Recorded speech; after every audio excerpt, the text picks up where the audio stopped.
وجهك المنير لقد نبر القمر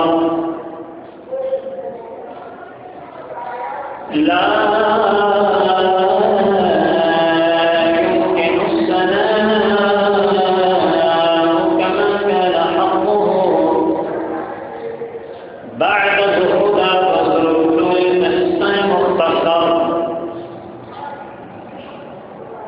مولاي صل وسلم دائما ابدا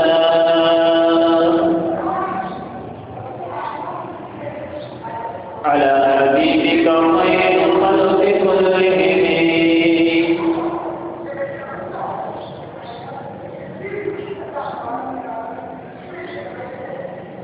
قال الله تبارك وتعالى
اللہ تبارک و تعالی کی حمد و ثنا کے بعد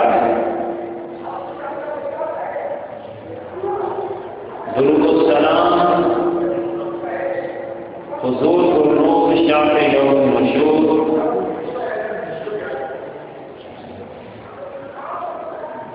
شب اسراء کے دلہا مالک ارض و سما باعث تخلیق کائنات جانی کائنات بلکہ جانی جہان کائنات صلی اللہ تعالی علیہ وآلہ وسلم کی ذات عالیہ پر درود و سلام پیش کرنے کے بعد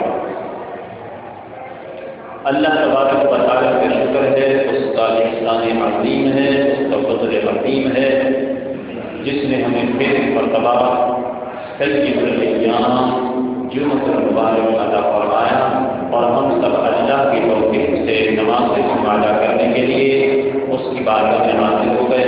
اللہ تبارک و تعالی ہم سب کی حاضری کو اور نماز جمعہ ادا کرنا اپنی کاروائی میں شرط قبولیت عطا فرمائے۔ آمین۔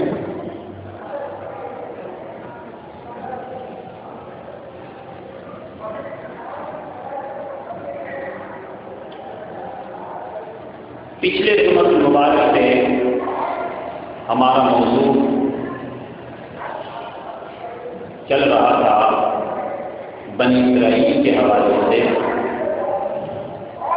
کہ اللہ پاک نے ان کو جو نعمت عطا کی اس نعمت کا انہوں نے کفران کیا، شکران کی بجائے کفران کیا۔ پھر قرآن مجید کی اس آیت کے حوالے سے میں نے بتایا کہ انہوں نے خدا سے وعدہ کیا، وعدہ کر کے بھول گئے۔ اللہ پاک نے ان کو ان کا وعدہ یاد دلایا جو انہوں نے کیا تھا، اور پھر میں نے بتایا کہ قرآن مجید کی بنی اسرائیل کے اس واقعات کی روشنی میں اس امت نے بھی خدا سے وعدہ کیا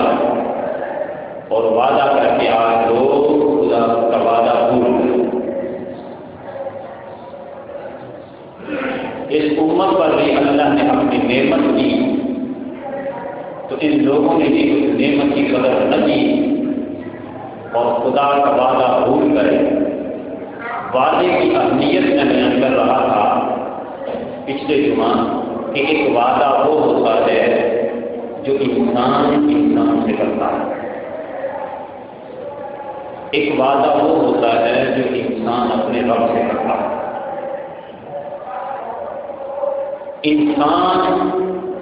انسان جو وعدہ کرتا ہے اس کی کتنی اہمیت ہے، کتنی تاکید ہے اس کو پورا کرنے کی، اس کا بیان میں نے پچھلے جمعہ حدیث کی روشنی میں کیا تھا کہ حضرت عبداللہ ابن ابی حمزہ رضی اللہ تعالیٰ عنہ کہتے ہیں کہ اسلام لانے سے پہلے میں نے حضور علیہ السلام سے کوئی تجارت کا معاملہ کیا تو میں نے، یہ مکہ کی بات ہے، باہر میں نے کہا ہے محمد صلی اللہ علیہ وسلم آپ ذرا رکیے، یہاں پر ٹھہریے، میں آتا ہوں، میرا انتظار کرو۔ حضور علیہ السلام وہیں کھڑے ہو گئے۔ حضرت عبداللہ ابن ابی حمزہ کہتے ہیں کہ میں گیا اور جا کر واپس آنا بھول گیا۔ 3 دن گزر گئے، 3 دن کے بعد میں اچانک کسی کام سے اس راستے سے گزرا، اچانک میں نے دیکھا اور میرے جسم کے رونگٹے کھڑے ہو گئے کہ رسول پاک صلی اللہ علیہ وسلم اسی حالت میں کھڑے رہے، انتظار فرما رہے۔ میں حضور کے پاس پہنچا، حضور سے معافی مانگی، حضور صلی اللہ علیہ وسلم کے ماتھے پر ذرا بھی شکر نہ آیا، مسکرا کر بس یہی فرمایا کہ تم نے مجھے مشقت میں ڈالا، میں 3 دن سے کھڑا کر یہی انتظار کر رہا تھا۔ تو یہ وعدہ ہے جو انسان سے کرتا ہے، اس کی کتنی اہمیت، اور آج ہر شخص اپنے اندر جان کر دیکھے اپنے گریبان میں اپنے اندر کہ وہ دن میں کتنے ہزار وعدے اپنی زبان پر لاتا ہے اور ہم اپنی زبان پر لاتے ہیں، اور کتنے ہیں جو پورے کرتے ہیں۔ آج لوگوں کی زبان، لوگوں نے اپنی زبان کو زبان ہی نہ سمجھا، وعدے کا تصور ہی لوگوں کی زندگی سے خارج ہو گیا۔ حضور صلی اللہ علیہ وسلم نے ارشاد فرمایا منافق 3 علامتوں سے پہچانا جاتا ہے، بولے گا تو جھوٹ بولے گا، وعدہ کرے گا تو خلاف ورزی کرے گا، امانت کی خیانت کرے گا، بدبیانتی کرے گا۔ یہ 3 علامتیں حضور نے منافق سے ارشاد فرمائی، اور آج ہر شخص معاشرے میں ہر شخص کو جائزہ لینا ہوگا کہ منافقت کی یہ علامتیں کہیں ہمارے اندر تو موجود نہیں، اگر ہیں تو ان منافقانہ خصلتوں کو نکالو۔ آج معاشرے میں ہر فرد الا ماشاء اللہ بولتے ہیں تو قدم قدم پر جھوٹ بولتے ہیں، وعدے کی پاسداری لوگوں کے اندر سے ختم ہو گئی، امینیت ختم ہو گئی، صداقت لوگوں کے اندر سے چلی گئی۔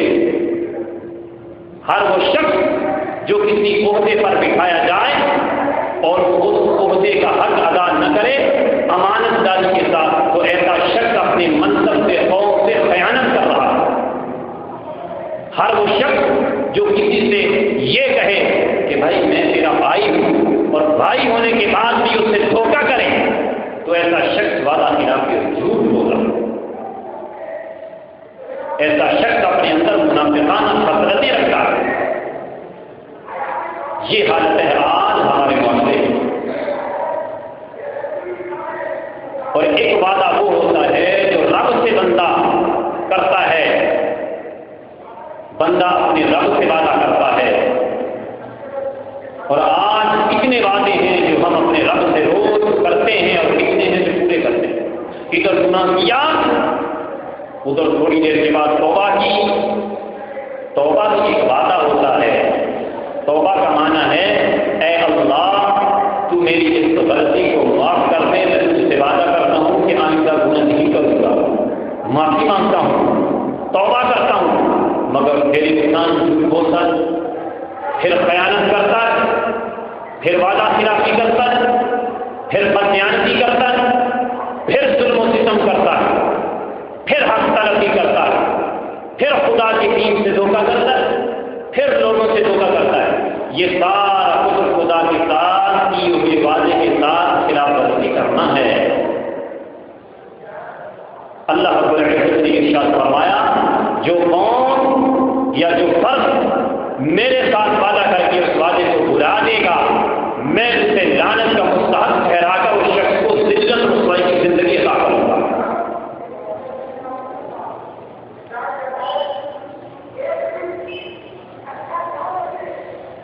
لا الہ الا اللہ محمد رسول اللہ،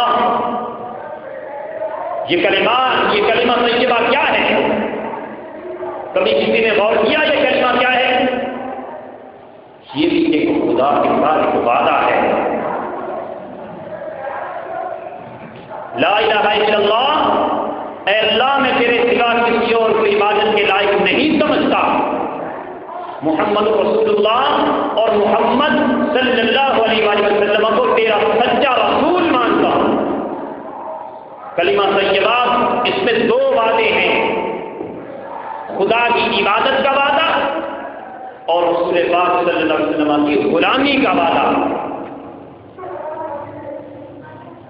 یہ دو وعدے کر لینے کے بعد جب بندہ زبان سے یہ کہتا ہے لا الہ الا اللہ محمد رسول اللہ، اے خدا میں تجھے عبادت کے لائق سمجھتا ہوں مگر خدا کی عبادت نہیں کرتا، اور کہتا ہے محمد رسول اللہ میں رسول پاک صلی اللہ علیہ وسلم کی غلامی کا وعدہ کرتا ہوں اور رسول پاک کی غلامی نہیں کرتا، خدا کی غلامی نہیں کرتا، خدا کی بندگی نہیں کرتا، رسول پاک صلی اللہ علیہ وسلم کی غلامی نہیں کرتا، خدا کی عبادت نہیں کرتا، تو مجھے بتاؤ اس سے بڑھ کر جھوٹ اور کیا ہوگا؟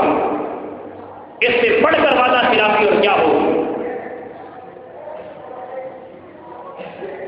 جب بندہ رسول پاک صلی اللہ علیہ وسلم کی غلامی نہیں کرتا، اللہ کی عبادت نہیں کرتا، تو بتاؤ کیا ایسا شخص اللہ کے رسول سے دھوکہ کر رہا ہے یا نہیں کر رہا؟ ادھر وہ کہتا ہے لا الہ الا اللہ محمد رسول اللہ، ادھر خدا کی عبادت نہیں کرتا، ادھر رسول کی غلامی نہیں کرتا۔ کتنا بڑا جھوٹ اور دھوکہ ہے اللہ کے رسول کے ساتھ! یہ دھوکہ نہیں ہے تو اور کیا ہے؟ خدا کی عبادت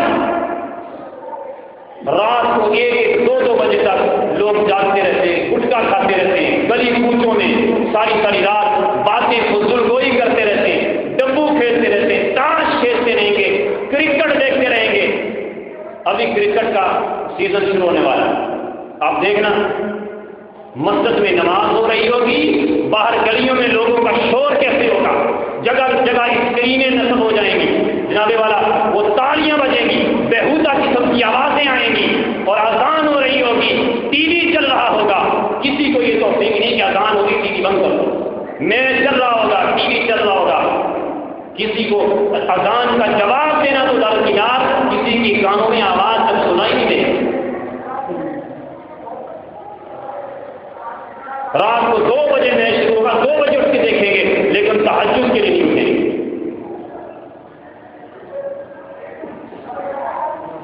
میچ کے لیے اٹھ جائیں گے، کرکٹ دیکھنے کے لیے اٹھ جائیں گے، تہجد کے لیے اللہ کی عبادت کے لیے نہیں اٹھیں گے۔ لوگوں کچھ تو خدا کا خوف کرو، کچھ تو شرم نبی کرو، کچھ تو تھوڑی دیر کے لیے اپنی موت اور قبر میں حشر لیٹنا ہے اس کو یاد کر لیا کرو۔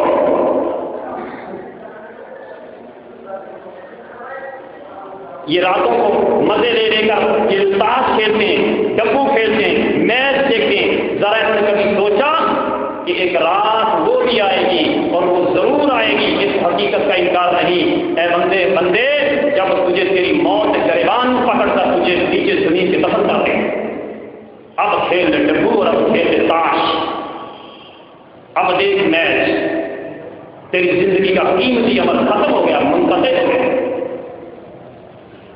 تو جب بندہ خدا کی توحید اور رسول کی رسالت کے اقرار کے بعد بندگی کا وعدہ کر لیتا ہے خدا کی ذات، اور اس کے بعد کیا کرتا ہے؟ ادھر خدا کی بندگی کا وعدہ کرتا ہے، رسول پاک کی بندگی کا وعدہ کرتا ہے، رسول پاک کی غلامی کا وعدہ کرتا ہے، لیکن وہ پھر پیسے کی پوجا کرتا ہے، جاہ و منصب کی پوجا کرتا ہے، وہ خدا کے سوا غیروں سے ڈرتا ہے، وہ خدا کی محبت کی بجائے دنیا کی محبت دل میں لاتا ہے، وہ خدا کو منانے کی بجائے غیروں کو منانے کی فکر کرتا ہے، تو کیا یہ خدا کے ساتھ پورا جھوٹ اور دھوکہ وعدہ خلافی نہیں؟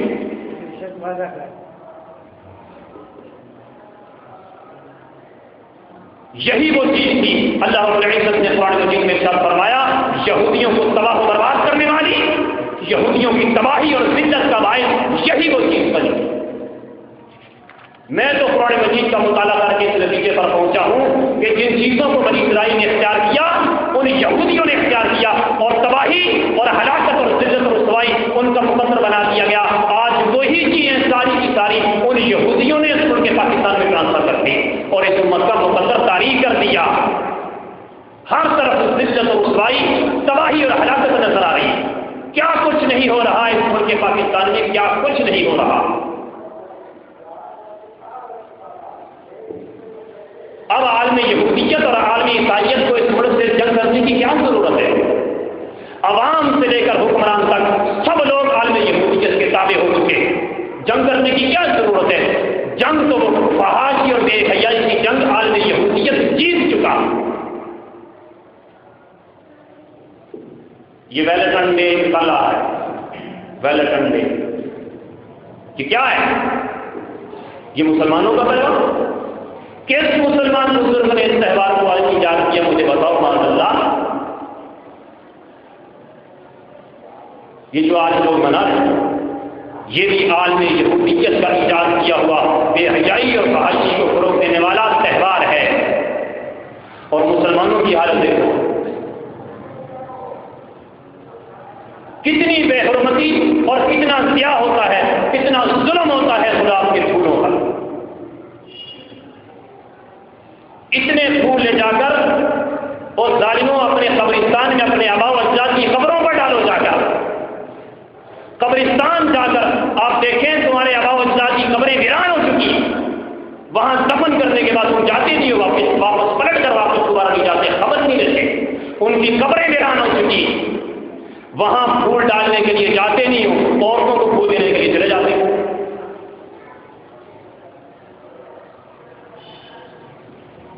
یہی پھول قبرستانوں میں اپنے آباء و اجداد کی قبروں پر جا کر ڈالو۔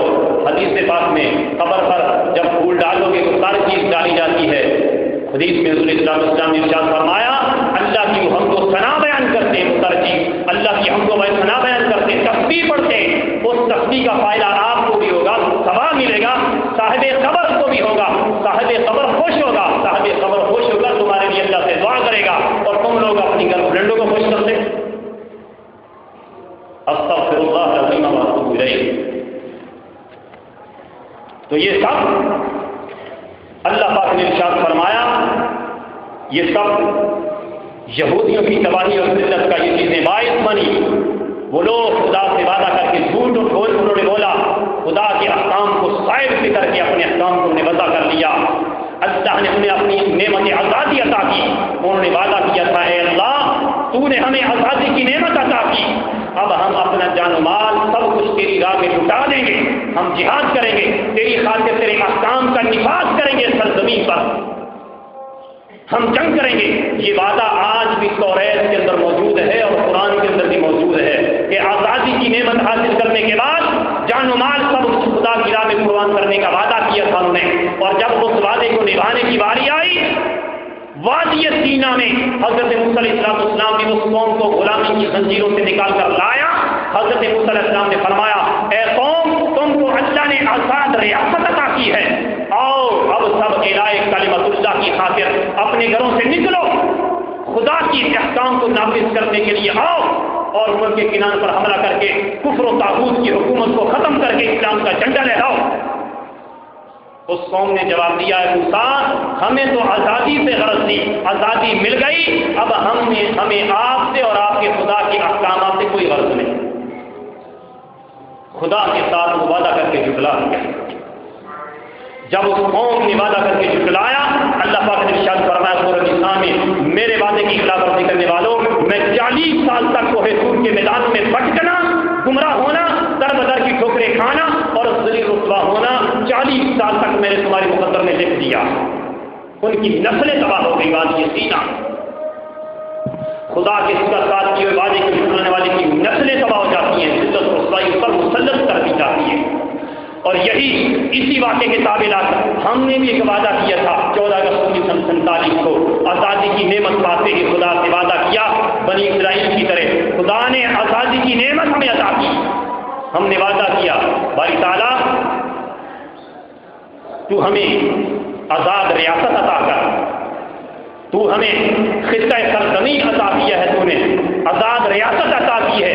ہم تم سے وعدہ کرتے ہیں کہ اللہ تو نے ہمیں آزاد ریاست عطا کی، ہم اس تیری سرزمین پر اعلان کلمت اللہ کو نافذ کریں گے، تیرا قانون نافذ ہوگا. آزادی کی نعمت خدا نے تو اپنا وعدہ پورا کر دیا، لیکن ہم نعمت کو پاتے ہی خدا کا وعدہ بھول گئے بنی اسرائیل کی طرح. ہر شخص اس ملک میں خدا سے بغاوت کرنے والا ٹھہرا، اس کی اطاعت فرمانبرداری سے منہ موڑنے والا ٹھہرا. ہر شخص سے مراد میری اجتماعی قوم، پوری قوم نے قدم قدم پر خدا سے جھوٹ بولا، خدا کی ذات کے ساتھ دھوکہ کیا، کلمہ طیبہ کے ساتھ دھوکہ کیا، قوم کے ساتھ دھوکہ کیا، قرآن و سنت کے ساتھ مخلص نہ رہے، غریب حکومت کے ساتھ مخلص نہ رہے، رسول پاک کے دین کے ساتھ مخلص نہ رہے. جو آج ہمارا دین مظلوموں کی طرح ہو چکا ہے. ہم نے آزاد خطہ سرزمین کو حاصل کر لیا، آزادی کی نعمت کو حاصل کر لی، لیکن اس سرزمین پر خدا کا وعدہ پورا نہ کیا، اس کا شکر بجا لگایا. آج میں یہی سمجھتا ہوں کہ آج جس ذلت اور مسکنت اور تباہی کا شکار ہے یہ ملک اور اس ملک کی قوم اور ملت اسلامیہ جس تیزی کے ساتھ ہلاکت کی طرف جا رہی ہے، یہ بنی اسرائیل کے اس اصول کے مطابق خدا کے وعدے کی خلاف ورزی کے باعث خدا کے عذاب کا شکار ہے یہ قوم اور حکمران. اور آج بھی اگر یہ ملت سمر جائے، اپنے کیے ہوئے گناہوں پر نادم ہو جائے، اس قوم کے حکام، عوام، اس قوم کے عمراء، اس قوم کے غرباء، اس قوم کے علماء خدا کی بارگاہ میں جھک جائیں، اپنی انا کے بت توڑ دیں، اپنے نفس و شیطان سے اپنے آپ کو پاک کر لیں، صاف کر لیں، سچے دل سے طائب ہو کر اس خدا کا وعدہ پورا کرنے والے بن جائیں، اس کے دین کی مخلصانہ خدمت کے لیے تیار ہو جائیں، تو خدا کا یہ فیصلہ آج پھر رحمت کے ساتھ، عزت اور شان و شوکت کے ساتھ اس امت کی تقدیر بدل سکتا ہے. ورنہ ذلت، رسوائی، تباہی ہمیشہ خدا کے ساتھ کیے ہوئے وعدے کی خلاف ورزی کرنے سے آتی ہے. یہ قرآن کا اصول ہے. آج ہم شکوہ کرتے ہیں، سوچتے ہیں کیا وجہ ہے آج مسلمان ہی در بدر کیوں ہے ٹھوکریں کھا رہا. انگریز اور غیر مسلم قومیں بڑی طاقتور ہیں، بڑی بلند ہیں، بڑی پرسکون ہیں، لیکن مسلمان بڑا پریشان. یہ شکوہ کرتے ہیں مگر یہ نہیں سوچتے، یہ نہیں سمجھتے کہ خدا سے وعدہ اس کی نعمت کے ملنے پر انگریزوں نے نہیں، مسلمانوں نے کیا تھا. اور خدا سے وعدہ کر رکھا ہے، اور وعدہ پورے کرنے کی توقع خدا کی ذات غیر مسلموں سے نہیں، مسلمانوں سے رکھتی ہے. اس لیے آج مسلمانوں کو سچے دل سے طائب ہو کر خدائی احکام کی اطاعت کے لیے پھر سے اپنے آپ کو تیار کرنا ہوگا. اس کے بعد ارشاد فرمایا وَإِيَّايَ فَارْهَبُونَ، اے لوگوں صرف مجھ ہی سے ڈرو. وَإِيَّايَ فَارْهَبُونَ، کتنی بڑی بات ارشاد فرمائی. فرمایا میری نعمت کو، نمبر 1 میری نعمت کو یاد کرو، نمبر 2 میرے ساتھ کیے ہوئے وعدے کو پورا کرو، نمبر 3 فرمایا وَإِيَّايَ فَارْهَبُونَ، اور سنو صرف مجھ ہی سے ڈرو. یہاں اللہ پاک نے رغبت کا لفظ استعمال کیا، وَإِيَّايَ فَارْهَبُونَ، رغبت. رہب ایسے ڈر کو کہتے ہیں، رہب ایسے خوف کو، ایسے ڈر کو کہتے ہیں جس کے باعث برائی گناہ ہمیشہ کے لیے چھوٹ جائے. خوف اور رہب میں فرق ہوتا ہے. خوف مطلقاً ڈرنے کو کہتے ہیں، خوف مطلقاً ڈرنے کو کہتے ہیں، صرف ڈرنے کو خوف کہتے ہیں. اور چھپ کر غلطی سے گناہ کر لیا جائے تو یہ بھی خوف ہے، کیونکہ بندہ ڈر کی وجہ سے، خوف کی وجہ سے وہ غلطی کرنے کی، گناہ کرنے کی ہمت نہیں کرتا. لیکن یہ خوف ہے. لیکن رہب ایسا خوف چھپ کر بھی خدا کی نافرمانی نہ ہو سکے۔ اللہ رب العزت نے فرمایا وَإِيَّايَ فَارْهَبُونَ، لوگوں ڈرو تو صرف مجھ سے ڈرو، گناہ ترک کرو تو صرف میری رضا کی خاطر کرو۔ یہاں دو نقطے بیان کیے اللہ پاک نے، ایک فرمایا، ایک تو بنی اسرائیل کے ذریعے مسلمانوں کو یہ پیغام دیا کہ مسلمان تیرے لیے سوائے خدا کی کسی اور طاقت سے ڈرنا تیرے شان شایان نہیں۔ علامہ اقبال کا ایک شعر ہے جس کا مفہوم یہ ہے کہ ہر وہ شخص جو لا الہ الا اللہ محمد رسول اللہ پڑھتا ہے وہ جان لیتا ہے اس حقیقت کو، اگر نہیں جانتا تو جان لے اس حقیقت کو کہ شرک خدا کے سوا کسی اور سے ڈرنے کا نام بھی ہے۔ شرک صرف یہی نہیں کہ خدا کے علاوہ کسی کی عبادت معبود اس کو بنا لینا، شرک یہ بھی ہے کیا خدا کے سوا کسی اور سے ڈرنا، یہ بھی شرک ہے۔ خدا کے سوا کسی اور سے خوف کھایا جائے یہ بھی شرک ہے۔ اور مرد مومن وہ ہے، کوئی شخص کتنا ہی جابر اور ظالم طاقتور کیوں نہ ہو، مرد مومن سوائے خدا کے کسی سے نہیں ڈرا کرتا۔ اللہ رب العزت کا یہ حکم ہے وَإِيَّايَ فَارْهَبُونَ، صرف مجھ ہی سے ڈرو، اور فرمایا صرف میری خاطر گناہ چھوڑ دو۔ یہاں ریاکاری کا خاتمہ، اللہ پاک نے یہاں ریاکاری کا خاتمہ کر دیا۔ ہم لوگ بعض اوقات کیا کرتے ہیں، گناہ اس وجہ سے نہیں کرتے، یہ خیال سے ہوتا ہے کہ دیکھنے والا یہ سمجھے کہ کتنا نیک آدمی ہے گناہ نہیں کرتا۔ ہم کبھی نیکی اس لیے کرتے ہیں کہ یہ خیال سے ہوتا ہے دیکھنے والا یہ سمجھے کہ کتنا متقی ہے، کتنا پرہیزگار ہے۔ نیک کہلوانے کے لیے خاطر ہم گناہ نہیں کرتے، پرہیزگار متقی تصور کیے جانے کی خاطر ہم گناہ نہیں کرتے۔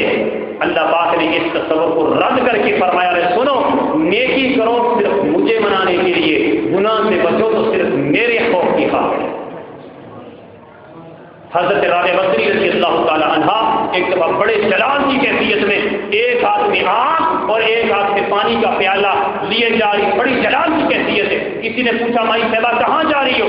کہا فرمایا آج جنت کو جلا دینا چاہتی ہوں اور اس پانی سے دوزخ کو بجھا دینا چاہتی ہوں، تاکہ لوگ جنت کے لالچ سے نیکی نہ کریں اور دوزخ کے عذاب کے ڈر سے نیکی نہ کریں۔ کوئی نیکی کرے خدا کی خاطر، کوئی گناہ چھوڑے تو وہ بھی خدا کی خاطر۔ یہ تصور ہے بس یا فرحون کا، لوگوں کی خاطر نیکی نہ کرو، لوگوں کی خاطر نہ ڈرو، لوگوں سے نہ ڈرو، یہ ریاکاری ہے۔ ڈرو تو خدا کی ذات سے ڈرو، نیکی کرو تو خدا کی رضا کی خاطر ایسا کردار پیدا کرو، ایسے بے خوف ہو جاؤ۔ حضرت بایزید بستامی رحمۃ اللہ تعالی علیہ سے سیکھو۔ حضرت بایزید بستامی رحمۃ اللہ تعالی علیہ راستے سے گزرا کرتے تھے، جب وہ راستے سے گزرتے تو بادشاہ وقت کا دربار ان کی راہ میں آتا تھا۔ جب آپ گزرتے تو وہ بادشاہ وقت کے احتراماً آپ کو دیکھ کر کھڑا ہو جاتا، تعظیم کرتا۔ ایک دن ایسا ہوا کہ بادشاہ وقت آپ کے گزرنے کے وقت وہ تخت سے اٹھا کھڑا ہوا، اس بادشاہ کے وزراء اور درباری بھی کھڑے ہو گئے، مگر آج حضرت بایزید بستامی رحمۃ اللہ تعالی علیہ نے اس بادشاہ کی طرف منہ کر کے تھوک دیا۔ بادشاہ اور اس کے وزراء غصہ آیا ان کو اور کہا کہ یہ کہاں کا ولی ہے، یہ کیسا نیک آدمی ہے، یہ کیسا منصب ولایت پر فائز ہے جسے پتہ ہی نہیں کہ عزت اور احترام کیا ہے۔ وہ بادشاہ غصے میں نیچے بیٹھ گیا، اس کی رایا نیچے بیٹھ گئی، اس کی وزراء نیچے بیٹھ گئے۔ حضرت بایزید بستامی رحمۃ اللہ تعالی علیہ نے خدا کا شکر ادا کیا۔ کسی مرید نے پوچھا حضرت یہ آپ نے خلاف معمول کام ایسا کیا کیوں؟ اس کی وجہ فرمانے لگے وہ بادشاہ وقت ہر روز میری تعظیم کے لیے کھڑا ہوتا، لیکن میرا نفس اس کی تعظیم سے بے پرواہ رہتا تھا، جب تک رہتا تھا۔ جب وہ بادشاہ کھڑا آج ہوا تو نفس کے اندر کچھ جان پیدا ہوئی، سرکش نفس نے سر اٹھایا اور اندر سے آواز دی، اے بایزید بستانی تو کتنا بڑا بزرگ ہے، تو اتنا بڑا بزرگ تو ہے کہ تو گلی سے گزرے اور بادشاہ وقت تجھے دیکھ کر کھڑا ہوتا ہے۔ فرمانے لگے میں نے اپنے نفس کے تکبر کا علاج کیا ہے۔ جب وہ بادشاہ کی طرف جب میں نے تھوکا اور وہ نیچے بیٹھ گیا، اس کی رایا نیچے بیٹھ گئی، اس کے وزراء درباری نیچے بیٹھ گئے، تو میں نے اپنے نفس سے خطاب کر کے کہا بتا اے نفس تیری یہ قدر و منزلت ہے، تو تیری یہ اوقات ہے۔ میں نے تو اپنے نفس کے تکبر کا علاج کیا۔